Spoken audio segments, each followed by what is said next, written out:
What's up, everybody? I am super excited to film another episode of the Door Stories podcast. We finally have a name for it. And so we've been, talking with local entrepreneurs, people I'm blessed to have in my network. I'm super excited to be talking to Ravi Thakkar of Thakkar, DC, the new you, the new name. I love it. We're going to unpack custom home design, custom home building, right? And that's really been your forte and built an entire career out of it. I know for one, my wife is obsessed with your work. Like every other Instagram post she sends me is like something that you built. So I'm excited to unpack your journey. Thanks, Ravi. Thank you for joining us. So let's just kind of take it from the very beginning. Where on earth, walk me through your professional journey. Where did you start? How did you get exposed to real estate?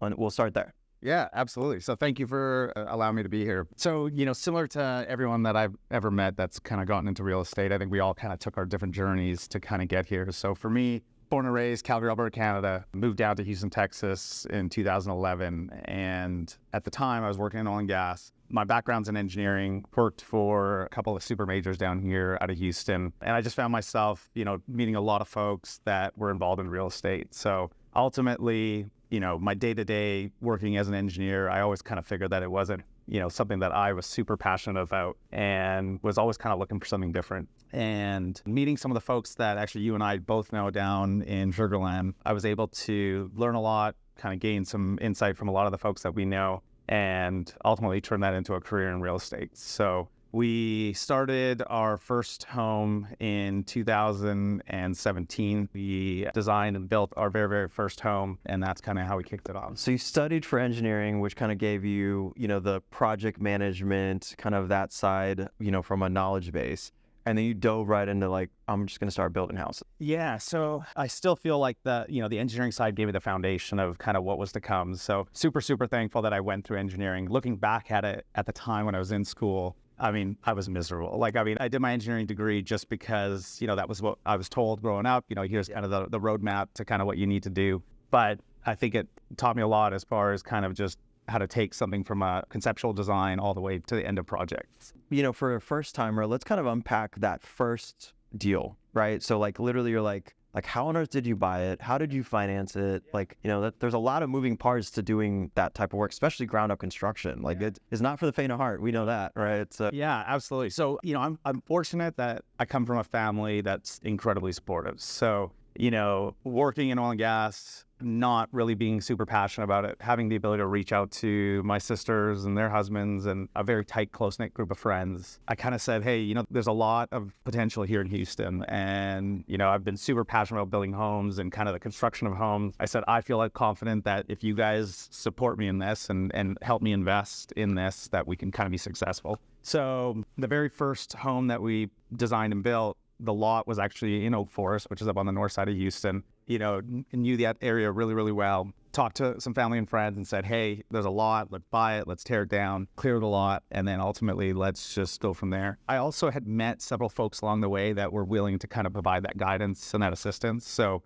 step one, being able to kind of know what step one, step two, and step three were already kind of put us ahead of it. So, yeah, and honestly speaking, from day one, we hired right. So we ended up meeting a superintendent that we had met through kind of our larger network. And we said, hey, would you be interested in joining us and kind of helping us, pursue this? So I would imagine the first one, you just hired out all the talent, right? All the subcontracts, architecture, everything, right? Just to kind of put all the pieces together. And we'll talk about the long-term journey. Now it's all under one roof, right? But, kind of where sometimes deals go sideways. If you hire wrong, it could make or break a deal, sadly, right? One trade could mess the whole thing up. Absolutely. So the way we're structured and the way we've been structured since day one is we project manage in-house altogether. So at that time, it was myself. We've grown our team since then. Our trades, our group of vendors and subcontractors that we work with, a lot of who we use today is still the same trades that we used in 2017. We were able to weed out some of the ones that, we felt, weren't up to par. But yeah, it's been incredibly interesting. We started in 2017. We hit Hurricane Harvey very, very early on in the process. And a lot of the vendors that we had met pre-Hurricane Harvey stuck through with us, and they kind of saw the vision, and we were very, very fortunate. So we ended up kind of continuing on, and as we've grown, we brought architecture in-house, we brought more project managers in-house. But at that time, we had outsourced. So as of this moment, there's 10 of us. Our plan this year is to hire 2 more folks, and our team consists of architecture and project managers. And so roughly how many houses have you guys built? So, 2017, we did 1, 2018, we did 4. And then since then, it's been averaging about 10 to 12 homes per year. So we're probably somewhere around 45, 50 homes. We're building majority of it is luxury, custom, or maybe luxury spec, but it's in the luxury category, right? So we are very, very bad at building anything other than in that luxury. We love living in that space. So yeah, our team is structured that way. We're very, very heavy custom. So we've never built the same floor plan twice. Yeah. And so everything for us is custom. Fantastic. So you kind of muscled through this first one, took, some small punches, I'm sure, along the way, but some major ones like Harvey, right, which was, catastrophic for many people's businesses, right? But just kind of got it to the finish line, and then now you're off to the races, right? And so walk me through, the model as it stands, because, you had some friends and family that just trusted you, pretty blindly, right? Saying, hey, we got you, Ravi, you're going to make this happen, go. And so now, I'm assuming a successful outcome. Okay, let's double down. Let's start doing more. So walk me through how it works now, right? You guys are identifying great locations, great lots, great opportunities, and that's a skill in itself, right? Hey, and I think that's a testament to kind of where you guys know you have a pulse on where future growth is, the neighborhoods that are up and coming or growing, like Oak Forest, like you mentioned. But walk me through that process now. Yeah, so from 2017 to 2020, I want to say we were very, very spec heavy. So spec, basically buy a lot, design, build, market, sell. In 2020, so during that period of time, we leveraged our support network. So friends and family, they would help invest in our firm. They would basically support us as financially as far as buying the lots, helping kind of fund the project. But post 2020, we've truly converted to more of a design build firm. So we specialize working with clients. They come to us.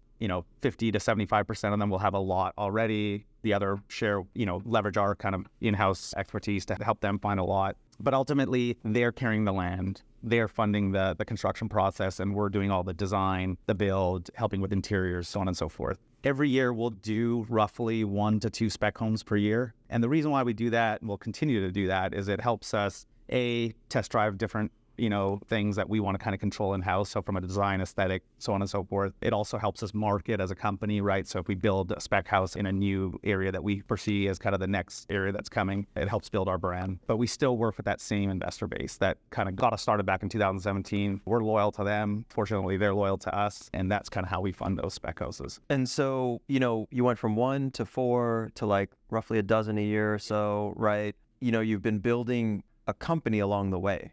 Right? Help me unpack that. Managing a construction process and managing a business, 2 very different skill sets, right? But walk me through that journey. We've been incredibly fortunate that we have several foundational pieces to our company, meaning personnel that we really, really are thankful for. They are truly kind of the foundation that we kind of allows us to grow. As we've grown, just like any other growing company, we've had some very, very good people walk through our doors, and we've had some folks that, at the same time, it just wasn't the right fit. But I think what we've been fortunate for is that as we've grown, like I said, there's been a handful of folks that have kind of been with us since day one, and they continue to kind of be part of our team. So what have you learned about running a business? Yeah, there is, honestly, looking back, before I started in 2017, you could read every handbook that's out there, and not one will give you all the answers. It is a challenge every day. It is something that is super, super fun, but at the same time, it requires you to think outside of the box many which ways. But from a learning perspective, I would say, people are truly if you hire right and you hire well, anything's possible. The other thing is that you have to be willing to let things go. I was born to be kind of a control freak, and I think I've evolved since that. At the same time, some things just fall outside of your control. Well, and then the other thing is just, you got to be ready for anything. You think you have it one day, the next day something else comes up, which is totally fine, and you just got to be willing to think outside of the box. I mean, that brings up a good point. You worked through Harvey, but you were significantly more mature through the pandemic business, right? What are some of the challenges that, you didn't anticipate? I mean, construction got hit hard. There was supply chain, let alone just quarantine, all these things, right? Walk me through some of the challenges you did that. How have you adapted the business to kind of protect yourself moving forward? So, it's funny, both were incredibly challenging times for their own reasons. Now, I think Harvey, what ended up happening was we were fortunate that our core vendor base stuck with us and they were fine. But there was a lot of vendors there where they lost personnel and every single one of their people became another vendor, and quality was an issue. Everybody was so busy that during Harvey that they went out and started their own little companies, right? So every sheetrocker in this city became a sheetrock company. And it was like, who do you trust? How do you maintain quality? So that was the biggest challenge that we found during Harvey. During COVID, it was a whole different type of challenge. One, things got busier. So again, you still have elements of that. But I would say the supply chain issues were something that obviously the whole world was battling. We struggled through that, but at the same time, I think we, again, leveraged our vendor base. So we could go to our plumbing contractors or electricians or whoever they may be and say, look, this is what's coming down the pipe. We understand that prices are through the roof right now, but let's see if we can leverage our volume of work and whatever you currently have, and let's go to bid and try and kind of bring our costs down. The other problem that we had during COVID, which was something that we again struggled through, was just schedule. So, we would build a custom house that was a given square footage in a particular period of time pre-COVID. During COVID, it was double it. I mean, it was insane. So we were able to get through it. And ultimately, we were incredibly fortunate and thankful that our clients understood some of the challenges. Working in the price point of homes that we work at, the nice thing is a lot of these folks understand the business, understand, many of them are business owners. They understood kind of the world economics and what was going on in the world. So they were patient and they kind of helped kind of ensure that we weren't, up against the wall. So, yeah. I'm going to unpack a little bit of that. So as you're building a custom, I mean, you've got, we went through that process, sadly we didn't use you, regrettably we didn't use you, but we went through that process and,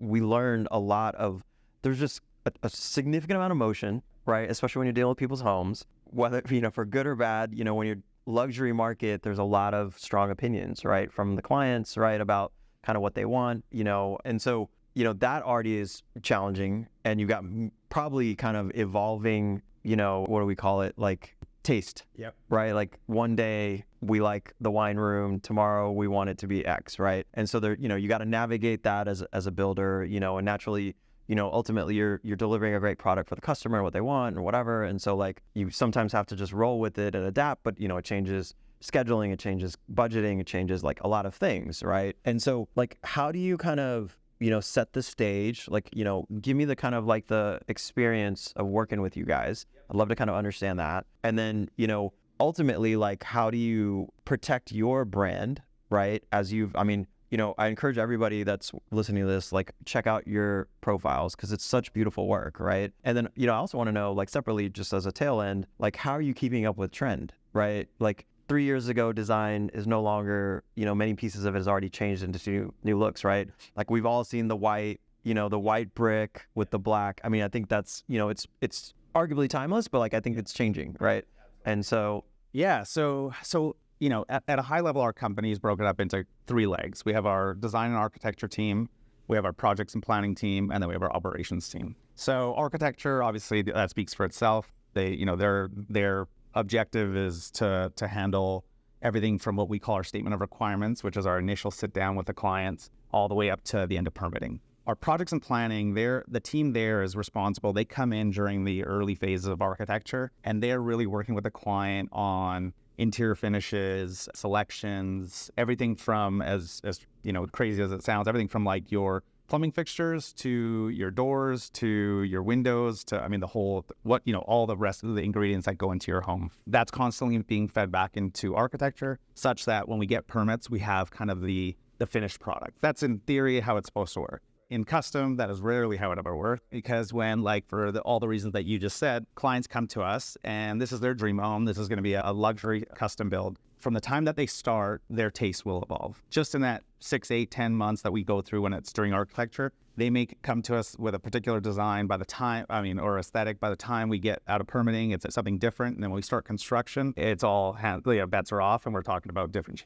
I would say like a tipping point that I remember was when that frame goes up. Yeah. And you actually can functionally walk those spaces and you're like, wait, like why is this closet here? Or why does this hallway feel smaller? Like all the things, right? And so, keep going though. Like, you're absolutely right. Like the second they can walk in their house, all bets are off. Now we're talking I hate to use this term because it's an ugly connotation, but change orders, right? Nobody loves change orders. We hate change orders. Clients hate change orders. So what we've done over the last couple of years, we've invested heavily in 3D. So one thing that has actually helped is on everybody's phone during design, we're working in 3D. They can walk their house while they're laying in bed while we're in design. So what that's helped with is that by the time we get to the framing stage, they've seen their house all day, every day on their phone. Still, again, all bets are off. Change orders are going to happen. It's a reality. I feel like what differentiates us, and this is one of the things that we, scale is great, but at the same time, we want to be known as a boutique custom firm because I think the clients that come to us, they don't want to be working with a company that's just, they're another client amongst thousands, right?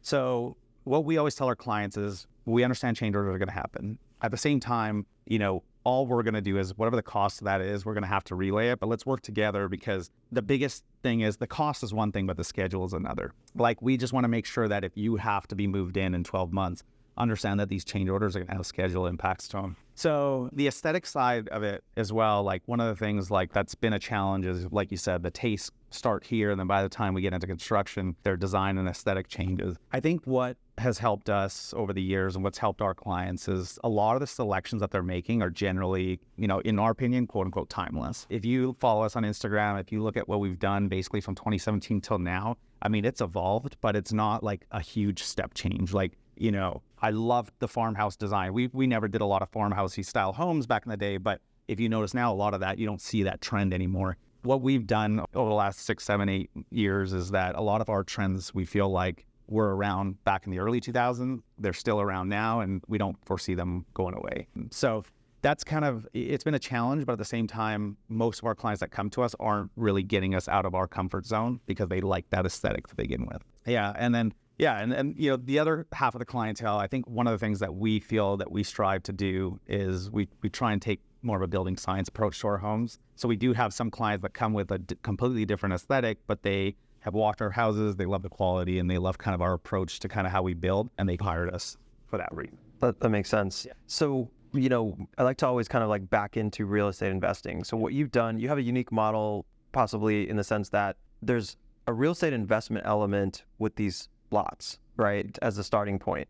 So, I'll let you kind of expand on it, but basically you find a good opportunity, you raise capital through friends and family, basically a small syndication to acquire that lot. And then from there, you kind of go through your normal exit strategy, right? But that creates an upside for everybody that's on the journey for you, obviously creates liquidity, which is, we always need to continue to grow. But walk me through that process. Like, how are you presenting this stuff? What kind of research goes into it? Anything you're willing to share, but I think that in itself is unique, and that's intriguing. Yeah. So we, right now, our from a investments perspective, we have, two different kind of mediums. We have one where, we're privy to a lot of lots that are not even listed on the market that are come available. Homeowners that live on the same street that we're building on will generally call us and say, hey, we're looking to sell. Would you be interested in buying our lot? So we hear a lot about lots that are coming available. So we have a group of folks that we work with, and that group is generally made up of friends and family, where if we find that this opportunity is great, we'll actually work with them and say, hey, let's go buy this land.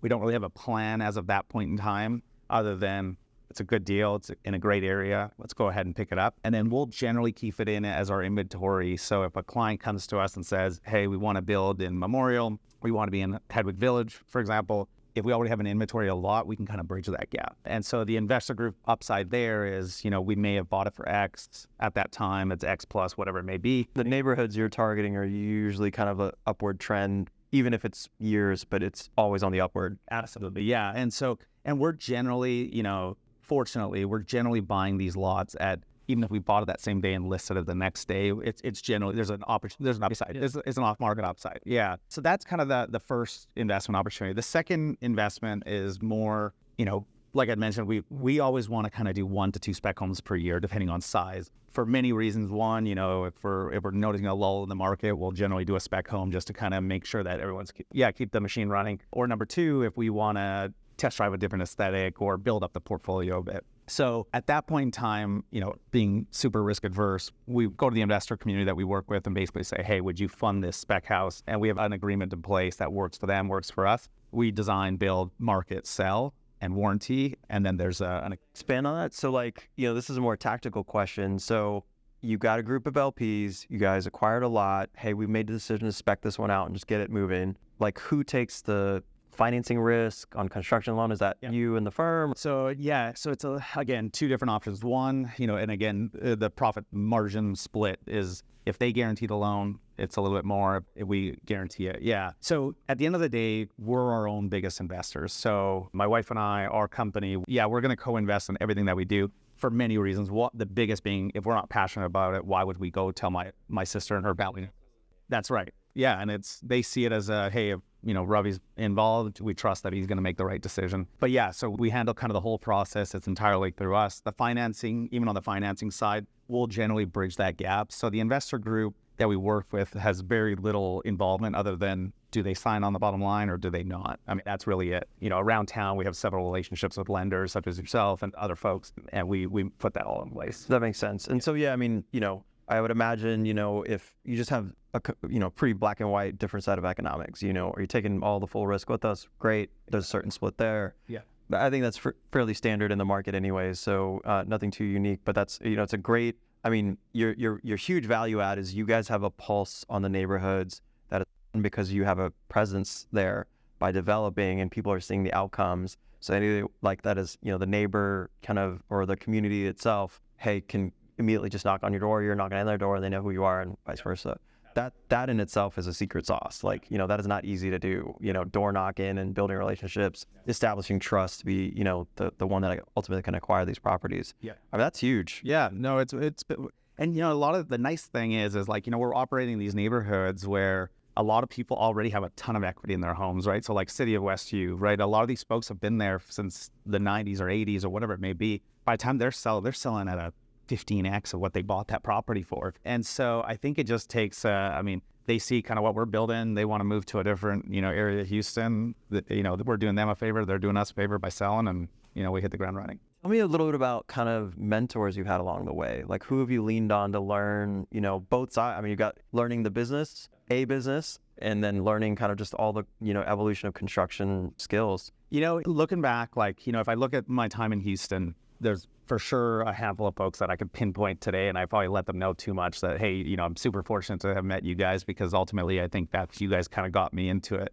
The initial story of me kind of getting in is, miserable at my day job. It was a great job. And for folks that are involved in that industry that are passionate about it, oil and gas is a great place to be. For me personally, it just wasn't, my cup of tea. I happened to be playing poker through a group of friends, and someone that I'd never met before happened to be sitting right next to me. We're playing, and he starts telling me about how he builds homes for a living. This is in 2012. And ultimately from there, I think back to that, and ultimately that's how he's one of the original people that was like, hey, you should get involved. And he did teach me the ropes early on. So he was able to kind of coach me through from basically 2012, the first build that we did, a lot of kind of how building homes works and how you do it and, the architecture, all that kind of stuff. So, super fortunate to have met that individual. And then I think back to a couple of the friends that we have, and there's 2 or 3 people that I feel like they're the ones that actually motivated me to kind of make it happen.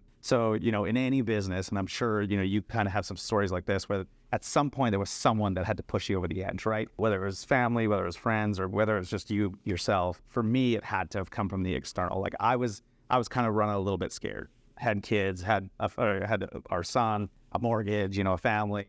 So it was one of those things where it's hard to say, hey, I'm going to leave my day job and I'm going to go do something. So we had friends that basically said, hey, just do it. Like, just make it happen. So, mentors, I feel like they come in many different forms and they played a different part in this whole kind of process, but super thankful to have met them. Basically, a rogue poker interaction literally set the trajectory. Yeah. Right. How, unique is that? We just don't know, but you had a reputation that you established, being a good person, just, maintaining strong relationships within your network, that those people kind of knew when Ravi was ready to kind of take this plunge. Maybe we need to help him get off the edge, but like, we're going to support him. Right. And that's critical for all of us. Right. I'm going to flip it on its head. Yeah. If If I was a young, budding real estate, minded body and wanted to get into development, and like I don't have the cojones for it. Like I would never, like I don't know how you guys do it. It's just too many moving parts that you guys are kind of controlling. And, I think, you mentioned earlier, like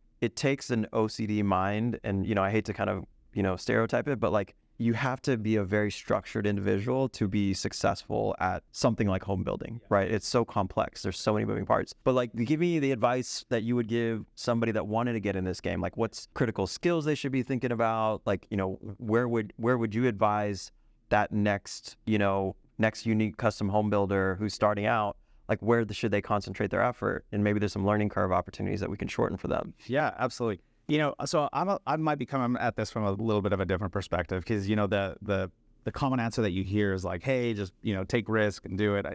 That would be me not doing service to who I actually am. Like, I'm super risk adverse. I actually feel, every time we buy another lot, it keeps me up at night just making sure, am I doing the right thing? So, if there's some advice that I can give to anyone in this, from my perspective, is that I think everything that you have to do in this space has got to be calculated. I mean, take baby steps. Like, don't try and go big or go home. I mean, I feel like that's where I've seen a lot of people fall off the path here, is that they over leverage or they take on too much debt or whatever it may be. I think what I'm incredibly thankful for, and what's helped us grow organically over the last 7 or 8 years, is that we were okay starting small. We were okay starting with one house, and, we didn't let profit drive every decision. We were okay with that. We didn't have, we starting small, being patient, just letting the process work and evolve. Like, everybody has a 1-year plan, everybody has a 3-year plan, and then, some people think about their 10-year plan.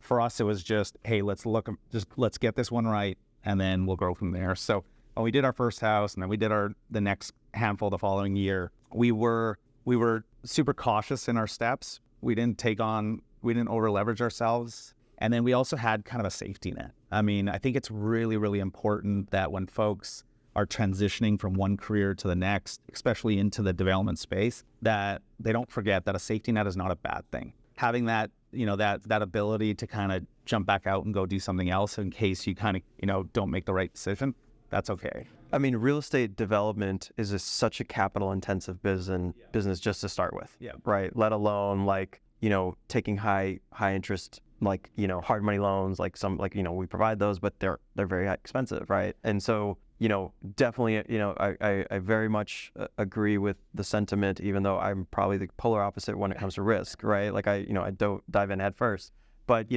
that's why I'm not building houses, because, I would get crushed, right? If the way I go around real estate investing, right? But so I love that, it sounds like, if I'm not mistaken, you guys are buying the lots cash anyways. So that keeps, some sense of, even though, yes, you own this asset that now is kind of like a ticking, deadline, and you got to move it, and it's got to keep moving, but like, you don't have debt on it. There's not a mortgage against it. You're not paying interest up the wazoo, right? And so that in itself is a strategy that I, significantly respect.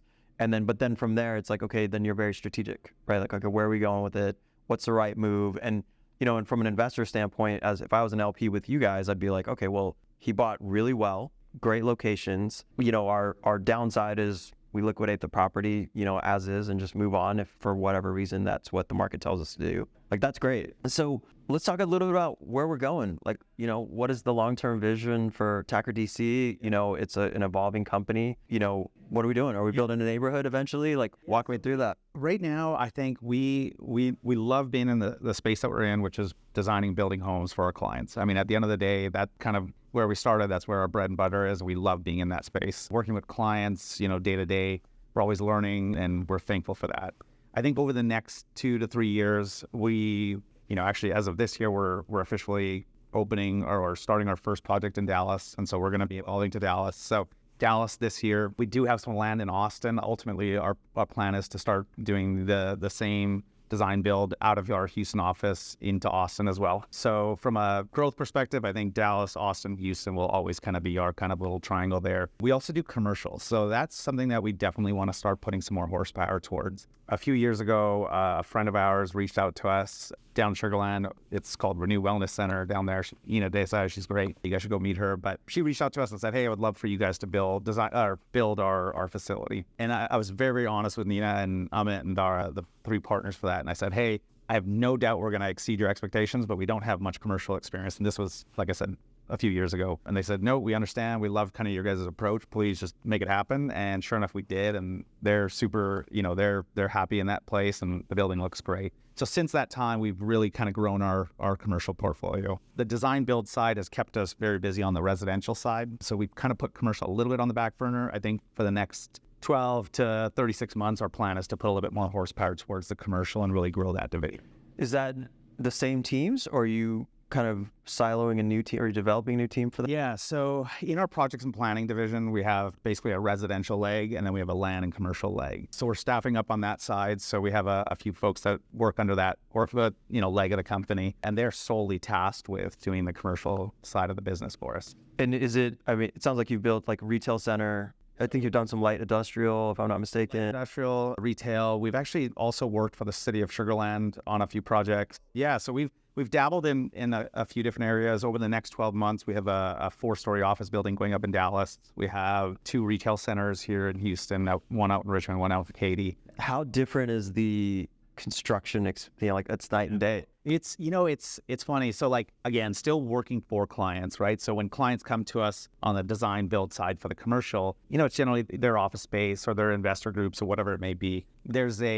At the end of the day, it's very profit-based, right? The discussions are, how can we build this? And it has everything to do with profitability, which makes sense. And then during even the construction side, there's a lot of less emotional attachment to these spaces, right? I mean, it's their place of business. Yes, they're passionate about it. Yes, they're emotional about it, but there's no similarities when it comes to the residential side. The residential side is very, very interesting. So an outlet could give heartburn, right, on the residential side, whereas, in this side, they don't even think about it. Yeah, it's exactly. And then on the residential side, we see a lot of where we start the design process for a client. We're in construction, things are going phenomenal. They go to a party on a Saturday night and they're at their friend's house and they see something and they come to us on Monday morning. They're like, I want to change because of this, right? There's a lot of that, which is totally great. I totally get it. I would do the exact same in my personal home. But the emotional attachment is the biggest, I think, difference. And then the drivers, right?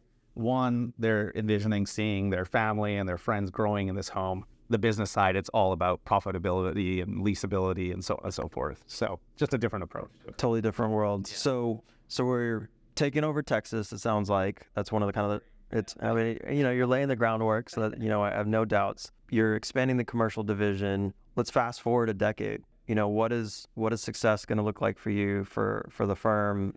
Walk me through that journey, or that vision rather. The vision for us is that, honestly, like if I kind of look and who we aspire to become, as of right now, I kind of look at some of our peer groups that I don't want to use the word compete against, but other design build firms that we're aware of that have been around generationally. I think what success looks like for me is that hopefully one day my son grows up and takes over the firm and grows it to another level. I think creating something generational is what success would be for me.